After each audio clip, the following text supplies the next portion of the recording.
Hello বন্ধুরা, রাধে রাধে সবাইকে। সকলে কেমন আছেন? আশা করছি যে যেখানে আছেন খুব ভালো আছেন। এখন কিন্তু ঘড়িটা বাজে 9:10 আর আমি কিন্তু মেয়েকে স্কুলে দিয়ে এসে সকালে তারপরে চায়ের নাস্তাটা করে নিয়েছি, চা পরোটা তরকারি এসব। তারপর কিন্তু এই যে ঘরটা একটু গুছিয়ে নিলাম, এসে রান্নাঘরে ঢুকে পড়েছি। রান্না করেছিলাম আজকে ঢেঁকি শাক ভাজা, এদিকে মাছের ঝোল হচ্ছে আর ভাতটাও বসিয়ে দিয়েছি। আর সকালে দেখুন বেশ কিন্তু ঝলমলে রৌদ্র উঠেছে। জামা কাপড়গুলো আজকে আর ড্যাম থাকবে না, ভালো মতো শুকিয়ে যাবে। তারপর কিন্তু আমি স্নান টান করে চলে এসেছি ঠাকুর ঘরে পুজো দেওয়ার জন্য। আজ যেহেতু বৃহস্পতিবার, ঘর ফর মুছে নিয়ে ঠাকুরের তারপর কিন্তু আমি একটু গুছিয়ে রাখছি যেগুলো লাগবে। এদিকে পান সুপারি, আর যেহেতু দোকানে যাওয়া হয়নি, সুপারিটা আসল ছিল আর পিতলের পানটা দিয়েছি বন্ধুরা। আর এই যে গুনে রাখছি 7টা আম পল্লবটা কিন্তু প্রথমে 7টাই দিয়েছিলাম আমি, 5টা 7টা আর 9টাই দিই, বেজোর দিই। তবে পরে দেখছি যে আমের পল্লবটা কিন্তু পাতাটা দুটো খাওয়া পাতা ছিল, তাই মানে পোকা খাওয়া ছিল, তার জন্য 5টাই দিয়েছি পরে। আর এইদিকে দেখো ভালো মতো ঠাকুরকে মুছে নিয়ে চন্দন ও সিঁদুর পরিয়ে নিয়েছি। এখন কিন্তু যেই ঘরটায় আর কি ঠাকুরকে দেব, বৃহস্পতিবারের ঘরটা বসাবো লক্ষ্মী দেবীর জন্য, তাই জন্য ওটাকে এঁকে নিয়েছি 5টা ফোঁটা দিয়ে, আর এঁকে নিয়েছি সিঁদুর দিয়ে। ওখানে কিন্তু আমি 5টা ফোঁটা, তার সাথে কিন্তু ধান দুব্বো দিয়ে দিয়েছি যেখানে আমি বসাবো এই ঘরটা। তারপর ফুল দুব্বো সহযোগে দিয়ে দিলাম। আর এদিকে কলা আর চাল কলা দিয়ে পুজোটা দেবো, যেহেতু প্রদীপও জ্বালিয়ে নিয়েছি। আর এই যে ধূপকাঠি দেখতে পাচ্ছ, তোমরা সঙ্গে থেকো। শ্রী শ্রী সিদ্ধার্থ গণেশায় নমঃ, শ্রী সিদ্ধার্থ গণেশায় নমঃ, শ্রী শ্রী সিদ্ধার্থ গণেশায় নমঃ।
দোল পূর্ণিমা নিশি নির্মল আকাশ, মৃদুবন্ধ বহিতেছে মলয় বাতাস, মলয় পর্বতে বসে লক্ষ্মী নারায়ণ মোহনে বিনা।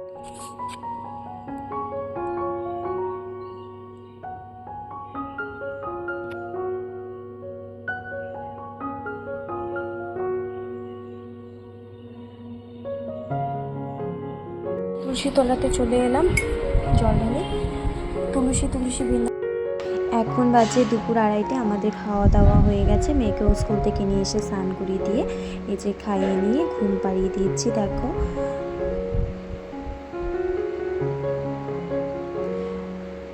এখন কিন্তু চলে এলাম, এখন বাজে 5টা।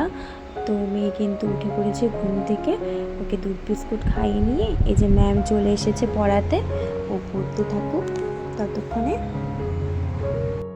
মেয়ের কিন্তু পড়া হয়ে গেছিলো বন্ধুরা। তারপর এখন বাজে ঘড়িতে 7:30। ড্রয়িং ক্লাসে নিয়ে যাচ্ছি মেয়েকে। তো ড্রয়িং ক্লাসে রাস্তাটা যে এখন নতুন বানাচ্ছে, যেহেতু এই দেখো এদিকে যেতে পারছি, ওর বাবা বাইকটা রেখে এলো ওদিকে। এখন আমরা কিন্তু মা মেতে আর বাবা হেঁটে হেঁটেই যাব। এই যে 3জনা মিলে দেখো শ্যাডোটা পড়েছে কি সুন্দর আমাদের 3জনের। তারপর যাচ্ছি এখন। দেখো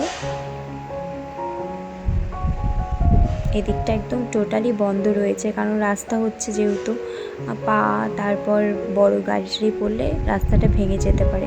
তো লাইট মোবাইলের টর্চটা জ্বালিয়ে দেখো যাতে হচ্ছে।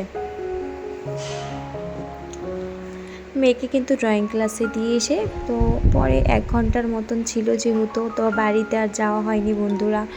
আমি আর ওর বাবা একটু চলে এলাম ব্রিজের সামনে, আমাদের যে বড় ব্রিজটা রয়েছে এখান থেকে কিন্তু ফুলসিলিংয়ের পাহাড়টা দেখা যায়। তোমরা জানোই, আমি বলেছিলাম আরেকটি ভিডিওতে। ওই দেখো ছোট ছোট লাইট হয়তো দেখতে পাচ্ছ তোমরা, ওটা কিন্তু পাহাড়ের লাইট জ্বলছে। পাহাড় কিন্তু আমাদের এখান থেকে খুব একটা দূরে নয় বন্ধুরা। আর এদিকে নদীর জলগুলো দেখো স্রোতের বেগে চলে যাচ্ছে। কিছুক্ষণ সময় কাটিয়ে মেয়েকে নিতে চলে এলাম ড্রয়িং ক্লাসে। তারপর মেয়েকে ড্রয়িং ক্লাস থেকে নিয়ে আসার পথে কিন্তু আমরা চলে গেছিলাম কসমেটিক্সের দোকানে, কারণ কয়েকটা জিনিস কেনার ছিল বন্ধুরা। দেখো দোকানে কিন্তু ভীষণ সুন্দর সুন্দর জিনিস রয়েছে, অনেক ভ্যারাইটি জিনিস থাকে এই দোকানেই আমরা আসি কেনাকাটি করতে। নেল পলিশগুলো দেখে বেশ পছন্দ হলো, তো নিয়ে নিয়েছি। যে কালারটা দেখতে পাচ্ছ।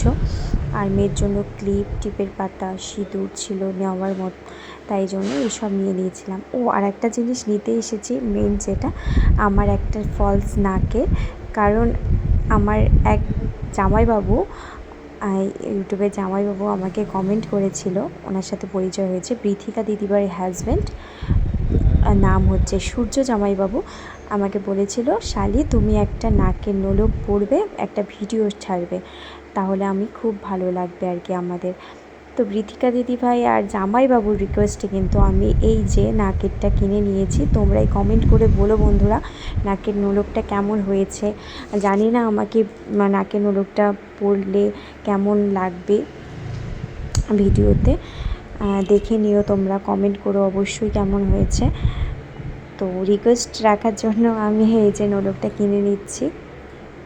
জামাইবাবু, সূর্য জামাইবাবু, এই যে সূর্য জামাইবাবু তোমাকে বলছি, দেখো তোমার কিন্তু এই যে নোলক শালি দেখতে চেয়েছিলে, নোলক একটা পরে ভিডিও করবে।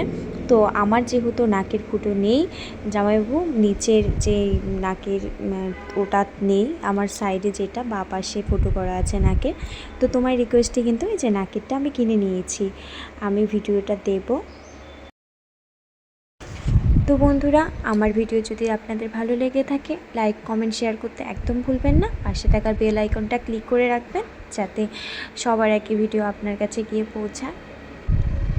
রাধে রাধে সকল বন্ধুদেরকে। ভালো থাকবেন, সুস্থ থাকবেন, টাটা।